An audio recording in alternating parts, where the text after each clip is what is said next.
Shalom Bapak Ibu, Shalom, puji Tuhan. Shalom. Ya, saya senang berjumpa dengan saudara. Apakah Bapak Ibu senang berjumpa dengan saya? Amin. Oh, pastilah. Kenapa? Akan diberkati. Amin. Kecuali kalau saya akan marah ya.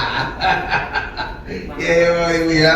Ya, saya selalu menyebutkan 2 Petrus 1 ayat 2. Ayat ini berkata, kasih karunia dan damai sejahtera akan berlimpah di dalam hidup kita oleh pengenalan akan Allah dan Tuhan Yesus. Amin. Itulah sebabnya saya selalu mengkhotbahkan Tuhan Yesus. Ya, agar setiap kita semakin mengenal Allah dan Tuhan Yesus dan hidup kita semakin peroleh kelimpahan kasih karunia dan damai sejahtera. Amin. Ya, bahkan lebih ekstrimnya lagi, saya berkorban dari Kejadian, Keluaran, Imamat terus berurutan sampai Wahyu. Tapi kesimpulannya harus Tuhan Yesus. Bukan? Luar biasa ya. Dan kalau Bapak Ibu ingin mengikuti khotbah saya yang berurutan dari Kejadian sampai Wahyu dan kesimpulan Tuhan Yesus, masuk kepada YouTube saya, Gereja Spasi Hermon. Ya, saudara bisa menikmati Tuhan Yesus dari Kejadian sampai Wahyu. Nah, hari ini adalah kitab yang ke-17 dari Alkitab. Ya, kitab yang ke-17 adalah kitab Ester. Ya, kitab Ester. Dan judul khotbah kita adalah Ester sebagai ratu. Apa judulnya Bapak Ibu? Ester sebagai ratu. Pak, apa manfaatnya bagi kita, Pak, tentang kisah Ester? Oh, ada manfaatnya. Pasti. Kalau firman disampaikan pasti ada manfaatnya. Amin. Amin. Ya. Dan di sini nanti khotbah ini kita akan melihat bahwa di saat masalah, saudara jangan putus asa.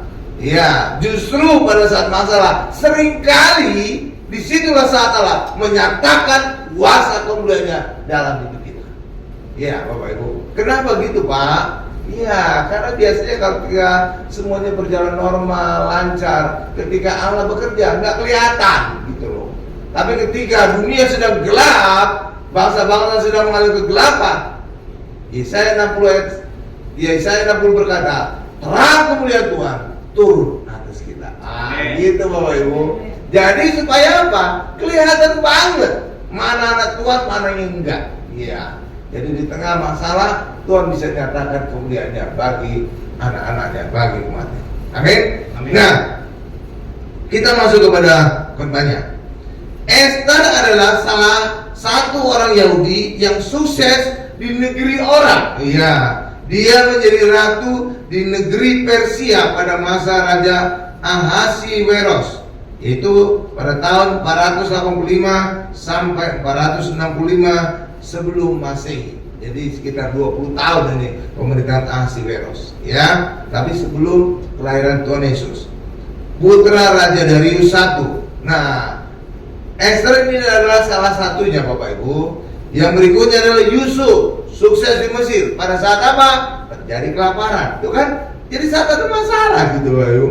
Daniel juga dan kawan-kawan saat pembuangan. Tuh, iya, jadi luar biasa Tuhan kita tuh. Nah, jadi demikian Bapak Ibu. Nah, ini tadi ada masa pemerintah tadi 455 sampai 465 sebelum Masehi. Iya Bapak Ibu. Oh, sedikit saya ada menggelitik. Ini singkapan bagi saudara lah, singkapan kecil barangkali. Jadi penanggalan internasional sekarang ini yang kita akui atau jalani Bapak Ibu, itu mengacu kepada kelahiran Tuhan Yesus. Makanya ada BC, before Christ, AC, after Christ, atau dalam bahasa Indonesianya sebelum Masehi, SM, atau setelah Masehi atau Masehi aja. Ya kan? Iya, jadi acuannya kelahiran Yesus. Tuh. Jadi Tuhan Yesus itu benar-benar mengubah dunia. Ada satu lagi. Nah, itu satu. Yang kedua, banyak kali orang di luar sana berkata, orang Kristen itu merayakan Natal. Kalau kita non Kristen merayakan tahun baru, ya kan? Ya kan sering gitu kan? Padahal sebenarnya tahun baru itu juga Natal. Kenapa? Karena mengacu kepada kelahiran Tuhan Yesus.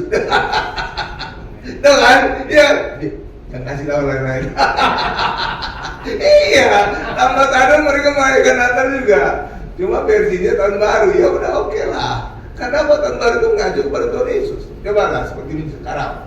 Tahun berapa sekarang? 2024 kan? Apa artinya 2024? 2024 tahun yang lalu Yesus lahir. Itu artinya.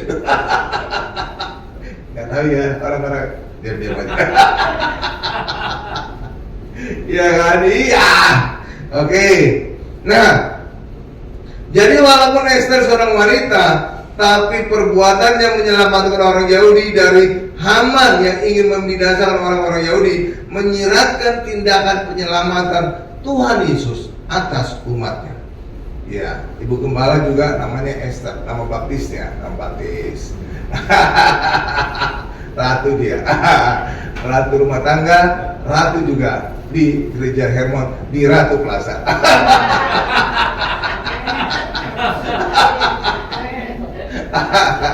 Oke ya, ya.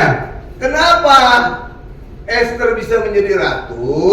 Karena ratu sebelumnya membangkang kepada raja. Iya, Bapak Ibu, membangkang kepada Raja Ahasveros. Kenapa ratu itu berani-beraninya membangkang? Begini, Bapak Ibu, ya, raja ini mengadakan pesta yang luar biasa. Iya, Bapak Ibu. Raja Ahasveros itu pada saat itu memamerkan kekayaannya, memamerkan kemuliaan kerajaannya dan keindahan kebesaran yang semarak. Berhari-hari lamanya. Tahu nggak saudara berapa lama? 180 hari atau 6 bulan. Pesta apa tuh 6 bulan? Ya kan? Coba lihat aja Esther 1 ayat 4. 6 bulan loh Bapak Ibu. Wih, itu benar-benar itu tajir melintir itu. 6 bulan pesta. Biasanya orang pesta pernikahan itu paling 2 jam. Karena biasanya kan nyewa hotel atau tempat itu 2 jaman gitu ya. Iya. Atau kalau pesta di rumahnya, biasanya rumah yang besar gitu, orang-orang kaya, ya seminggu lah gitu ya. Tapi itu juga sudah ganggu lingkungannya lah. Pasti, karena pakai tenda, buat macet segala macam itu ya. Iya. Ya karena itu paling enak itu sebenarnya pesta di gedung. Kenapa? Selesai 2 jam, kelar, pulang, nggak beres-beres. Tapi coba kalau pesta di rumah, waduh, beres-beres itu. Iya kan, waduh, pokoknya capek deh. Ya kan, kalau di gedung kan cuma 2 jam, lebih itu ekstra dibayar. Ya, coba Esther 1 ayat 4 nih saya bacakan. Di samping itu Baginda memamerkan kekayaan kemuliaan kerajaannya dan keindahan kebesarannya yang bersemara. Berhari-hari lamanya sampai 180 hari. 180 benar raja tajir melintir. Orang kita biasa cuma 2 jam ini sampai 6 bulan. Wow. Ya. Nah, jadi raja itu memamerkan segala apa yang dia miliki. Termasuk juga raja itu ingin memamerkan kecantikan ratunya, dan itulah Ratu Wasti. Tapi Ratu Wasti nggak mau. Emangnya saya ini apaan dipamer-pamer gitu. Barangkali dalam hatinya, saya kalau dalam posisi Wasti juga mungkin pikirnya gitu ya. Ya coba saudara bayangkan, raja memamer kekayaannya, lalu kemudian berikutnya ingin memamerkan ratunya. Biasanya kalau ratu itu dipamerkan berarti di jalan kan, keliling-keliling di depan tamu kan. Jadi tamu yang liatin, apalagi kalau ada yang genit. Ya kan? Iyalah, iya kan? Jadi Ratu Wasti ini ya merasa terhina lah atau terlecehkan. Emang saya apa ditontonin banyak orang? Gitulah kira-kira kan? Ya saudara paham lah ya, kira-kira ya penolakan Ratu Wasti. Ya, tapi kan raja nggak boleh ditolak. Iya kan? Iya, nggak boleh ditolak raja. Makanya raja menjadi murka. Iya, dan atas nasihat orang-orang yang arif bijaksana, dan mungkin salah seorang arif bijaksana itu adalah Daniel. Daniel kan lagi di pembuangan kan, di Babel, kemudian Babel dikalahkan oleh Media Persia. Nah, Daniel juga jadi penasihat raja juga itu. Jadi jangan-jangan ini salah satu nasihat Daniel itu. Iya. Nah, atas nasihat orang-orang yang arif bijaksana, Ratu Wasti dibuang karena sudah berani-beraninya menolak permintaan raja. Iya, dan dikeluarkan peraturan. Nah, ini peraturan yang luar biasa Bapak Ibu. Setiap laki-laki menjadi kepala dalam rumah tangga. Wow. Dan ternyata ini juga sesuai dengan firman Tuhan Bapak Ibu. Iya, Rasul Paulus juga mengutip. Iya Bapak Ibu, bahkan tetangga sebelah juga mengikutinya kan. Ya kan, suami kan sebagai imam dalam keluarga, benar kan? Iya. Ternyata Ahasiweros ini bisa melihat jauh ke depan gitu ya. Iya, bahkan Rasul Paulus juga mengutip. Coba kita buka ayatnya. Efesus 5 ayat 22. Ini ada tambahan ayat. Sebenarnya kita akan membuka Ester, tapi nggak usah lah. Kebanyakan kita buka kitab Ester, kita Efesus saja. Efesus 5 ayat 22. Nah, ini diikuti oleh Rasul Paulus. Ya, Efesus 5 ayat 22. Ini saya bacakan ya. Hai istri, tanduklah. Oh bukan, tunduk, bukan tanduk. Beda-beda tipis, tanduk sama tunduk. Tunduklah kepada suamimu seperti kepada Tuhan. Karena suami adalah kepala istri, sama seperti Kristus adalah kepala jemaat. Dialah yang menyelamatkan tubuh. Nah, oke ya. Tapi istri-istri jangan minder. Ya, kepala, suami adalah kepala, tapi istri adalah leher katanya. Jadi kemana leher bergerak, kepala ini. Amin. Ya kan? Ya itu intermezzo. Ya, tapi ini bukan berarti suami jadi istri berarti karena tunduk istri kepada suami semerang-merang. Enggak, Bapak Ibu. Kenapa? Dikunci lagi ayat 25-nya.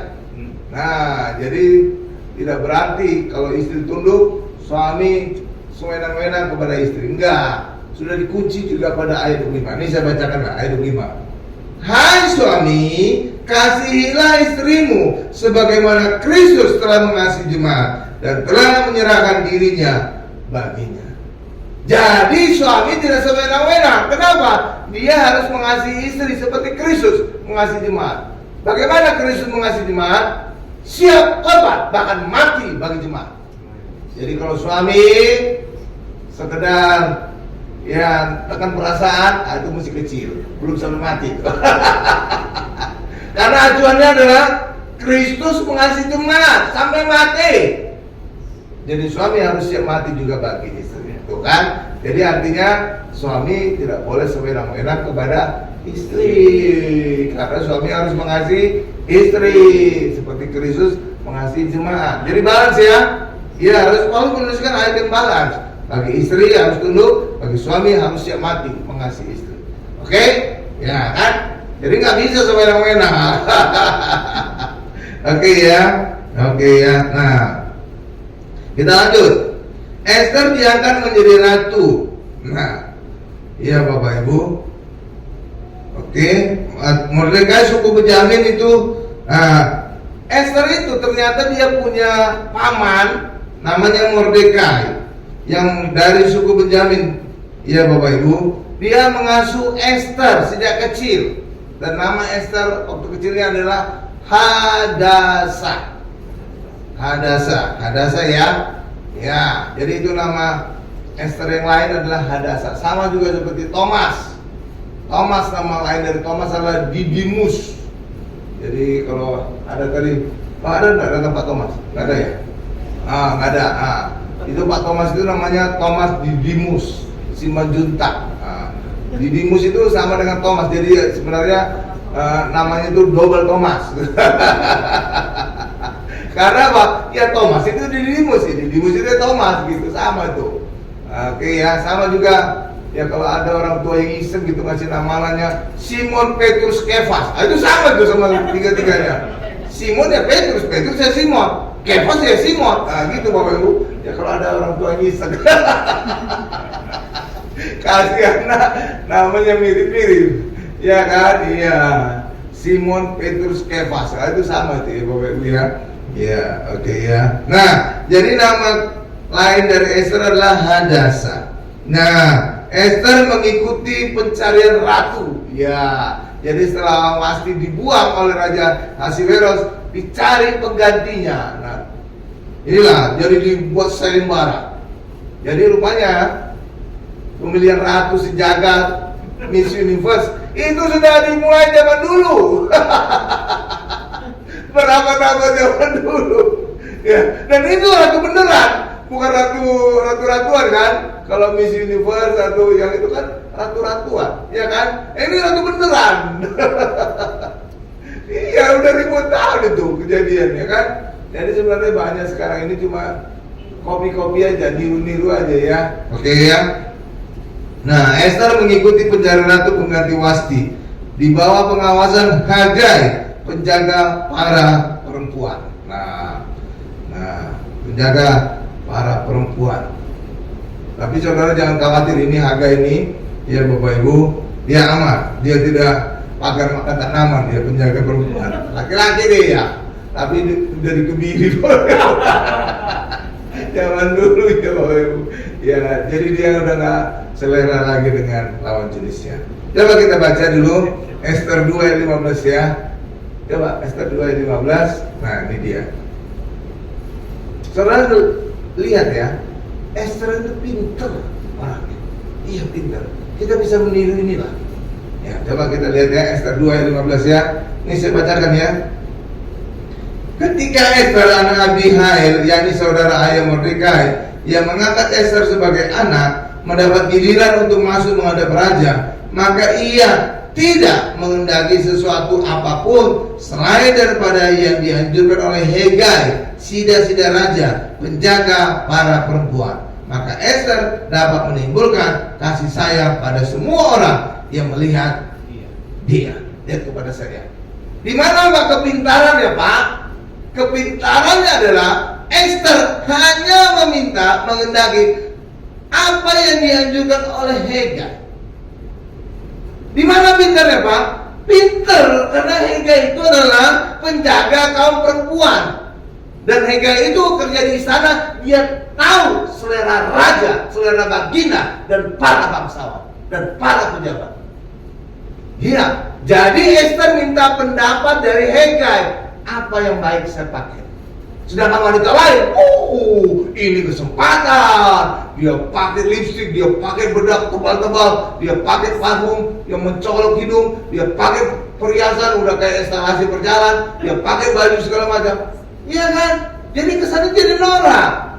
Karena itu tuh, sedangkan Esther bukan apa yang dia inginkan, tapi apa yang disarankan oleh Hegai, penjaga perempuan, kaum perempuan.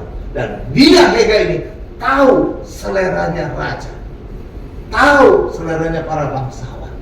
Amin. Sehingga jelas saja kalimat kita lihat, dia dikasih oleh mana tadi? Menimbulkan kasih sayang pada semua orang yang melihat dia. Karena pas yang dipakai oleh Esther kan? Iya, jadi seleranya kayak gimana? Nah, dia ikuti. Selera para bangsawan gimana? Dia ikuti. Dia ngikuti sarannya Hegai. Karena Hegai ini ordal, orang dalam. Sekarang lagi tren itu kata ordal, orang dalam. Iya kan? Orang dalam, dia ngerti. Makanya kita juga, bagi kita kalau kita pegawai, kita karyawan, cari tahu kesenangannya bos. Ya, mungkin kesenangan bos, pegawai datang harus on time, ya on time, jangan karet. Ya, bisa kan? Pakaian juga demikian. Iya, kalau bosnya suka rapi, necis, jangan kita masuk kantor juga berantakan. Wah, udah itulah prioritas pertama dipecat.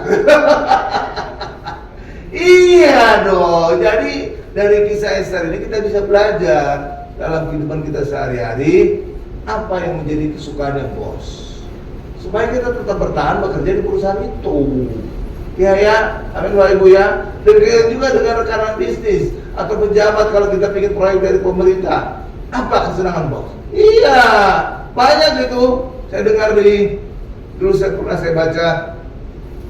baca di majalah swasembada, majalah bisnis. Iya, para bisnis itu kalau ada proyek pejabat, dicari tahu orang dalam itu keseleraan Pak Menteri atau pejabat itu apa? Oh, Pak Menteri sukanya dogi, anjing. Oh, dia pura-pura beli anjing. Iya lah. Jadi kita harus berhimmat cari apa yang menjadi kesukaannya bos itu. Ya mungkin bos itu suka babi hong. Ya ajak aja dia sering-sering makan di restoran babi hong. Ya kan? Iya, kita belajar dari Esther ini, pinter ini. Jadi dia menyesuaikan dengan sarannya Hegai. Hegai itu penjaga perempuan yang tahu persis kesukaannya raja, kesukaan para bangsa, kesukaannya para pejabat di istana itu. Oke, Bapak Ibu ya? Iya, jelang perempuan. Ini saatnya saya pakai perhiasan mahal. Ya pakai semua, udah mukanya udah cantolan semua. Gelangnya juga udah kayak gimana gitu ya. Iya. Jadi mungkin aja kan Raja Ahasiweros itu sukanya wanita sederhana, tapi rapi, wangi gitu kan. Iya, mungkin gitu. Kita kan nggak tahu kan. Iya kan? Makanya jangan sok tahu ketika kita masuk satu komunitas atau menghadap seorang, cari tahu dulu apa kesukaannya. Gitu. Jangan kucuk-kucuk ditolak saudara. Oke ya. Nah, ini jadi pelajaran kita. Oke. Nah, akhirnya Esther diangkat raja menjadi ratu ganti Wasti. Coba kita baca Esther 2 ayat 17. Maka Esther dikasih oleh Baginda lebih daripada semua perempuan lain, dan ia beroleh sayang dan kasih Baginda lebih daripada semua anak darah lain, sehingga Baginda mengenakan mahkota kerajaan ke atas kepalanya dan mengangkat dia menjadi ratu ganti Wasti. Ya kan? Jadi pada saat ada masalah, itulah saatnya Tuhan mengangkat umatnya. Saat itu masalahnya apa? Raja telah mengusir ratunya karena membangkang. Oke ya? Itu masalah itu kan? Nah justru pada saat masalah itulah itu peluang Allah untuk mengangkat Esther. Coba kalau seandainya Wasti nggak membangkang, bisa nggak Esther jadi ratu? Ya enggak lah. Iya kan? Iya enggak. Nah ternyata masalah itu belum selesai. Ada lagi masalah. Tapi justru itu menjadi kesempatan Allah untuk mengangkat orang lain. Dan itulah Allah mengangkat Mordekai. Waduh, luar biasa. Jadi ketika ada masalah, Tuhan bisa melihat itu peluang untuk mengangkat anaknya, umatnya. Oke ya, makanya Rasul Paulus berkata, bersukacitalah senantiasa, bersukacitalah senantiasa. Padahal Rasul Paulus lagi ada di mana tuh? Lagi dalam penjara. Ya, jadi itu punya arti bagi kita. Saudara jangan mengeluh ketika menghadapi masalah, karena di balik masalah itu bisa saja itu dipakai Tuhan untuk memberkati kita, amen, untuk mengangkat kita. Amin. Berikan kemuliaan bagi Tuhan Yesus.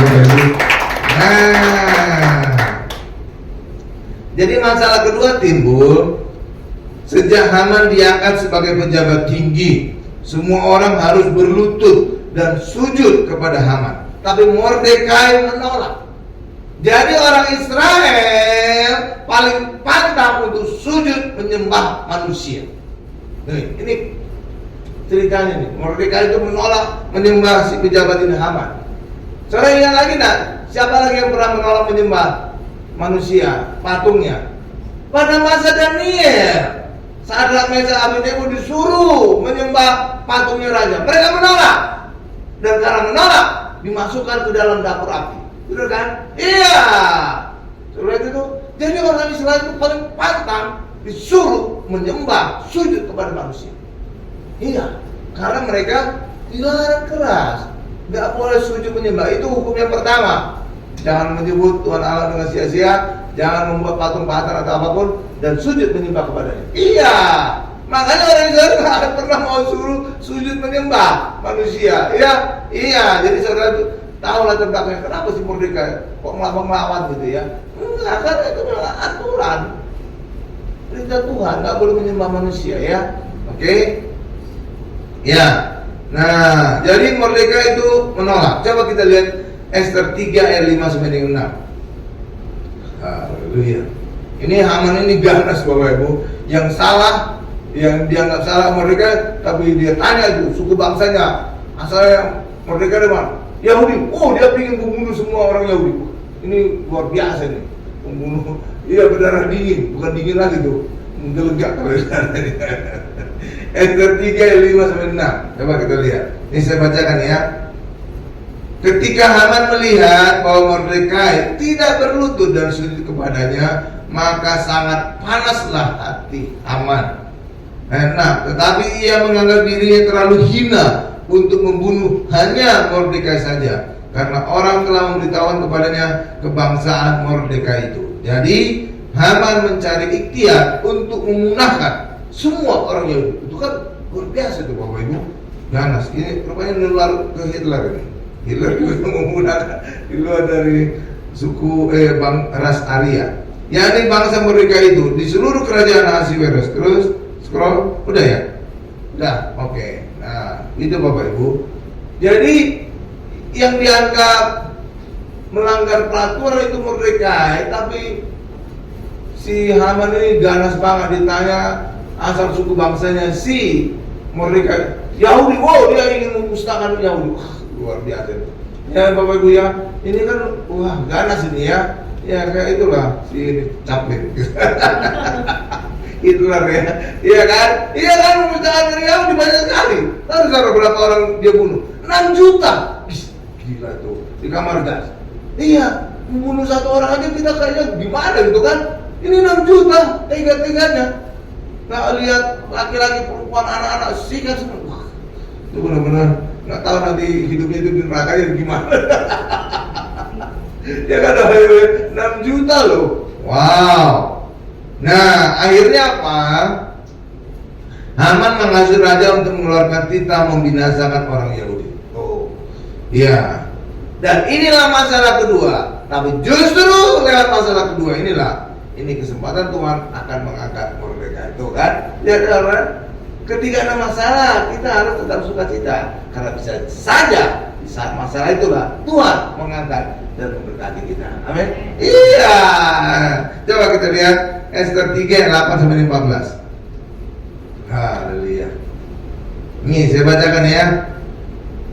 Maka sembah Haman kepada Raja Ahasiweros. Ada suatu bangsa yang hidup tercerai-berai dan terasing di antara bangsa-bangsa di dalam seluruh daerah kerajaan Tuanku, dan hukum mereka berlainan dengan hukum segala bangsa, dan hukum raja tidak dilakukan mereka, sehingga tidak patut bagi raja membiarkan mereka leluasa. Ayat 9. Jikalau baik pada pandangan raja, hendaklah dikeluarkan surat titah untuk membinasakan mereka, maka hamba akan menimbang perak 10.000 talenta dan menyerahkannya kepada tangan para pejabat yang bersangkutan, supaya mereka memasukkannya ke dalam perbendaharaan raja. Ayat 10. Maka raja mencabut cincin meterainya dari jarinya, lalu diserahkannya kepada Haman bin Hamedata, orang Agag, seteru orang Yahudi itu. 11. Kemudian titah raja kepada Haman, perak itu terserah kepadamu, juga bangsa itu untuk kau perlakukan seperti yang kepadamu baik. 12. Maka dalam bulan pertama pada hari ke-13 dipanggillah para panitera raja, lalu sesuai dengan segala yang diberitakan Haman ditulislah surat kepada wakil-wakil raja, kepada setiap bupati yang menguasai daerah, dan kepada setiap pembesar bangsa, yakni kepada tiap-tiap daerah menurut tulisannya, dan kepada tiap bangsa menurut bahasanya. Surat itu ditulis atas nama raja dan dimeteraikan dengan cincin meterai raja. Udah belum?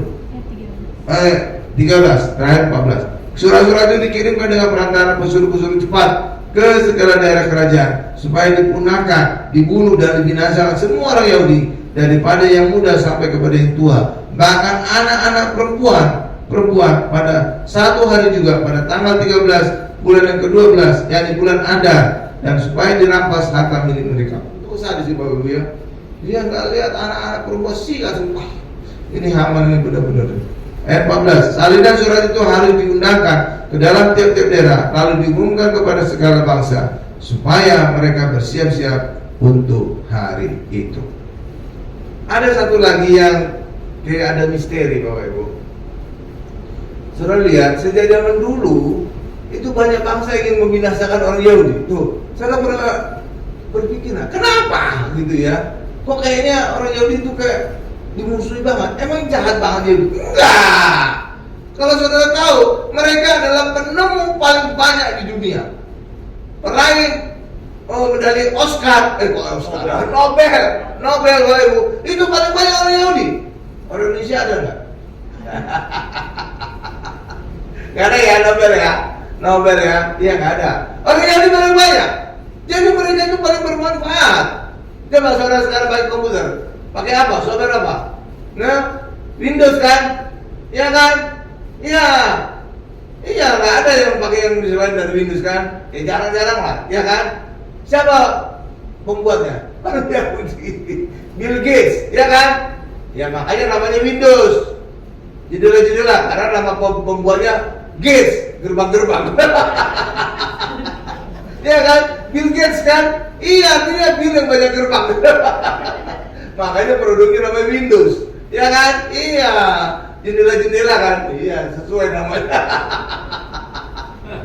Ya kan? Iya. Bill Gates artinya kan Bill yang banyak gerbang-gerbang gitu. Ya kan? Gates itu double lagi kan? Gates pakai S. Gates jadi gerbang-gerbang. Makanya namanya juga Windows. Windows itu juga pakai S. Windows kan? Ya banyak jendela-jendela. Haleluya. Itulah luar biasa kan? Iya. Jadi orang Yahudi itu banyak kaya, banyak pinter, peraih hadiah Nobel banyak. Iya. Sebenarnya orang Indonesia pernah nyaris mendapatkan hadiah Nobel. Benar Bapak Ibu? Kapan Pak? Kapan? Dulu waktu terjadi tsunami di Aceh. Ya itu pun ada gerakan-gerakan gitu menolong gitu luar biasa ya. Indonesia hampir dapat hadiah Nobel tuh wakil presiden saat itu. Ya, cuma karena itu berdekatan dengan pemilu, itu bisa berdampak politis. Makanya bukan orang Indonesia itu yang pokoknya saudara tahu lah wakil presiden itu ya. Ya harusnya dia dapat karena dia yang paling yang dulu ngurusi para pengungsi, tsunami segala macam gitu. Cuma pada saat itu dekat pemilu, ini berbahaya secara politis. Ya, makanya orang lain justru yang kecil perannya dalam menangani tsunami itu yang dapat Nobel. Iya, harusnya orang Indonesia. Jadi ya gitulah. Tapi juga Nobelnya ya perdamaian. Nobel perdamaian bukan Nobel fisika, kimia, biologi, bukan. Ya kita berdoa aja suatu kali kita bisa ya Bapak Ibu ya. Iya. Nah, akhirnya Mordekai memberitahu Esther upaya jahat itu. Akhirnya Mordekai minta Esther memberitahu raja upaya jahat itu, tapi ada masalah. Jadi Mordekai memberitahukan rencana jahat Haman itu kepada Esther, untuk Esther menyampaikan rencana jahat itu kepada raja. Tetapi ada masalah. Masalahnya apa? Tidak setiap orang setiap saat bisa menghadap raja. Kalau raja tidak berkenan atas kedatangan orang itu akan dihukum mati. Tuh, kecuali kalau raja kemudian mengulurkan tongkat kerajaannya, orang itu selamat. Iya gitu Bapak Ibu. Jadi ada peraturan saat itu, nggak boleh sembarangan orang yang ngomong ada raja, mati tuh orang. Iya, kalau nggak dipanggil, mati. Makanya Esther juga ini pertaruhan antara hidup dan mati untuk menyampaikan rencana jahat Haman kepada raja. Iya Bapak Ibu, makanya Esther kemudian meminta orang-orang Yahudi untuk berpuasa bagi dia agar dia bisa selamat dari hukuman mati. Iya, karena nggak boleh sembarangan orang menghadap raja, kucuk raja lapor, oh mati tuh. Iya, nggak bisa sembarangan. Dan itulah sebabnya Esther kemudian meminta agar orang-orang Yahudi berpuasa, berdoa bagi Esther agar Esther menghadap raja bisa diterima. Tidak ditolak, kalau ditolak dia bisa mati. Oke ya, sama seperti kita juga sekarang kan. Emangnya kita rakyat atau pejabat bisa sembarang menghadap presiden? Gak bisa kan? Nggak bisa. Cuma ya sekarang nggak hukuman mati. Tapi kalau dulu kan kerajaan absolut itu kekuasaannya. Iya, bisa mati. Jadi gawat itu. Makanya nggak boleh sembarangan orang datang menghadap raja, bisa mati. Coba kita lihat ayatnya, Esther 4 ayat 16. Nah, oke Bapak Ibu ya. Sama juga menghadap Allah juga bisa mati loh Bapak Ibu. Pada perjanjian lama imam besar, walaupun dia imam besar, dia tidak bisa sembarangan menghadap Allah, di hadirat Allah, di bait Allah. Nggak bisa. Sekali setahun, itu pada hari Yom Kippur. Iya, imam besar bisa menghadap Allah di bait Allah, di ruang Maha Kudus. Nggak sembarangan. Sembarangan orang mati tuh. Ya, walaupun imam besar bisa mati. Jadi ada hari khusus setiap tahun, itu hari Yom Kippur. Sama seperti juga menghadap Raja Ahasiweros. Tapi sembarangan bisa mati orangnya. Oke, Bapak Ibu ya. Makanya lah Esther itu juga takut, maka dia minta bantuan doa dari orang-orang Yahudi agar dia menghadap raja dan raja berkenan menerima Esther. Oke, Bapak Ibu ya, supaya saudara tahu ceritanya. Oh gitu, gitu. Ya, kita perbandingkan aja sama sekarang, ya kan? Perbandingkan juga dengan perjanjian lama. Imam besar juga nggak bisa menghadap Allah sembarangan, bisa mati. Ya, sekarang juga nggak bisa sembarangan orang menghadap presiden. Ya memang nggak mati sih, tapi nggak bisa. Iya ya. Coba Esther 4 ayat 16. Ini jawaban Esther. Pergilah, kumpulkanlah semua orang Yahudi yang terdapat di Susan. Ada nama Susan kita? Di antara kita. Susan itu nama istana zaman Persia ya. Dan berpuasalah untuk aku. Nah, janganlah makan dan janganlah minum 3 hari lamanya, baik waktu malam, baik waktu siang. Aku serta dayang-dayangku pun akan berpuasa demikian. Dan kemudian aku akan masuk menghadap raja. Sungguh pun berlawanan dengan undang-undang. Tuh, kan ada undang-undangnya. Kalau terpaksa aku mati, biarlah aku mati. Tuh, Bapak Ibu. Jadi ada undang-undang, gak boleh sembarangan orang menghadap raja, bisa mati. Dan juga sama juga dengan perjanjian lama, imam besar tidak boleh sembarangan menghadap Allah, mati. Iya kan? Ya, sekarang juga kan nggak bisa sembarangan orang ada presiden. Ya, iya. Cuma sekarang ada media sosial. Jadi orang nggak ngadap langsung, tapi dia maki-maki di medsos itu. Medsos itu ya kadang-kadang, aduh. Ya bisa sih kita jadi demokratis itu nyampaikan apa undang-undang kita ya. Tapi kan saudara, medsos itu kan nggak ada tim redaksinya, jadi nggak ada yang kontrol. Jadi ngomong apa ya singkat aja. Tapi sekarang ada undang-undangnya, ITE. Jadi kalau salah-salah bisa dilaporkan. Kalau dianggap menyinggung orang ya. Tapi pada dasarnya orang medsos itu bisa bebas loh Bapak Ibu. Iya. Jadi saudara bisa aja ngomong itu maki-maki presiden gitu ya. Untuk dari perhatian. Iya. Ya kalau saudara nggak masuk penjara ya saudara bisa juga ketemu akhirnya presiden. Ya kan, iya. Ya itu nasib-nasiban lah itu. Oke ya. Jadi Esther itu dia tahu ada undang-undang melarang sembarangan orang sembarang waktu untuk datang menghadap raja. Kalau raja tidak berkenan, mati tuh. Makanya Esther minta didoakan agar raja berkenan menerima kedatangan Ratu Esther. Amin. Itulah ayat yang baru kita baca. Gitu ya Bapak Ibu ya. Ya. Dan ternyata Esther diperkenan raja untuk bertemu. Esther mengundang Raja Haman untuk makan. 2 kali Esther mengundang. Dari sini saudara juga bisa belajar, ketika saudara bermasalah, melapor kepada bos, jangan lapor langsung masalahnya. Iya, lihat situasi dulu. Dan situasi paling enak adalah saat makan. Iya, kenapa? Coba saudara perhatikanlah para bisnismen. Kalau saudara nggak tahu, saya sering baca dulu majalah swasembada.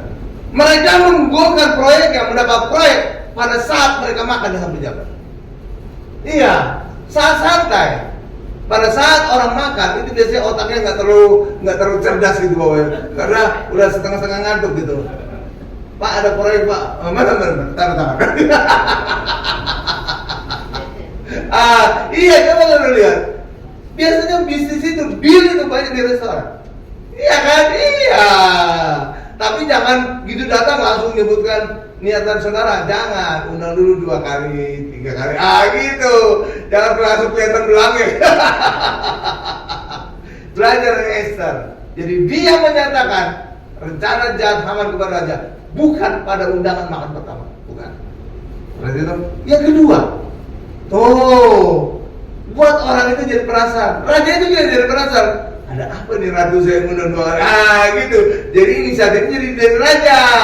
bukan dari Esther untuk langsung ngomong gitu. Saudara juga bisa gitu, cara-cara gitu. Udah pejabat sekali, 2 kali, baru nanti dia akan tanya, ada apa nih orang? Kok baik banget ya? Jadi ini jadinya dari si pejabat, bukan dari kita, gitu. Jadi nggak kelihatan banget maunya kita. Kita belajar dari Esther, luar biasa nih. Ini banyak ini teknik-teknik gitu loh. Iya, kemanusiaan. Jadi dia undang raja itu 2 kali ya. Pada pertemuan kedua, raja penasaran, raja dan Esther, barulah Esther ngomong. Jadi bukan inisiatif dari Esthernya, enggak. Ngambil makan pertama, ini loh raja, si Haman ini membunuh bangsa. Enggak. Undang 2 kali, baru 2 kali raja penasaran juga nih. Ada apa nih ratu gua? Ini cantik ya mainnya ya, cantik kan? Nah, jadi kita bisa belajar dari situ. Ya, jadi kalau ada deal bisnis, ajak makan. Iya, karena kalau makan itu pejabat itu nggak terlalu kritis gitu. Biasanya otaknya udah karena makan jadi ngantuk-ngantuk. Ya kan kalau setelah makan cenderung ngantuk kan?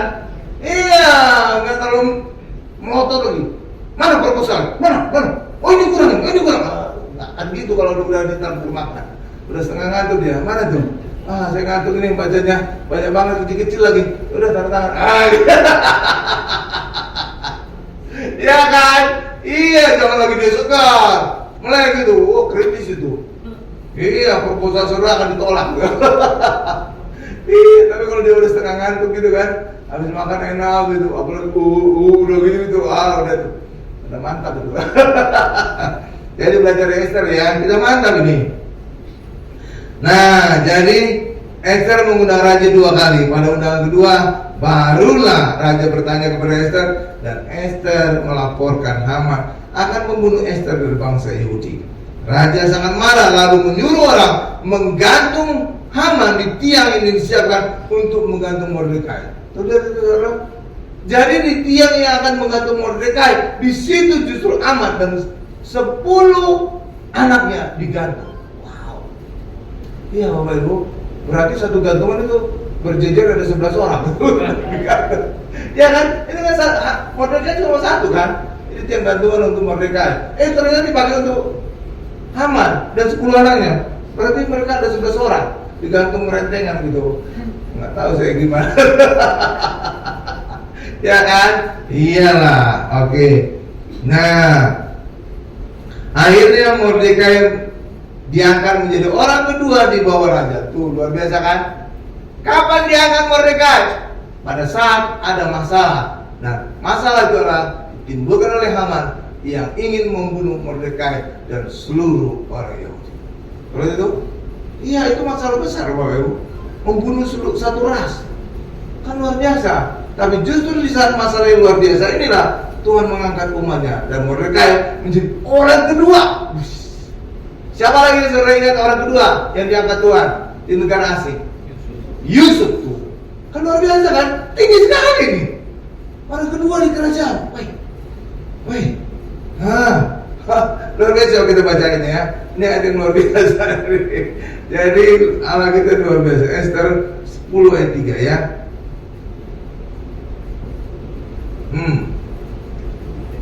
Karena Mordekai orang Yahudi itu menjadi orang kedua di bawah Raja Ahasuerus. Tinggi itu Bapak Ibu? Oh tinggi banget. Orang kedua setelah raja. Dan ia dihormati oleh orang Yahudi serta disukai oleh banyak sanak saudaranya, sebab ia mengikhtiarkan yang baik bagi bangsanya dan berbicara untuk keselamatan bagi semua orang sebangsanya. Dan hari akan membinasakan orang Yahudi itu disebut juga membuang pul atau undi. Itulah sebabnya hari itu diperingati orang Yahudi sampai sekarang menjadi hari besar Purim.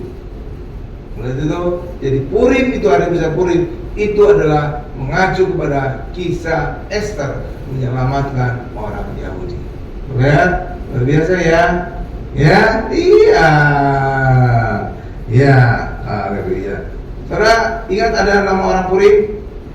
Ada nama orang, bahkan pendeta. Iya, saudara tahu siapa?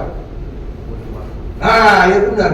Benar, Puri Marbun, adiknya Japarin Marbun. Itu saudara abang adik itu. Iya, itu pendeta semua itu. Japarin Marbun, Puri Marbun. Ada satu lagi yang udah meninggal, saya nggak tahu. Itu kan.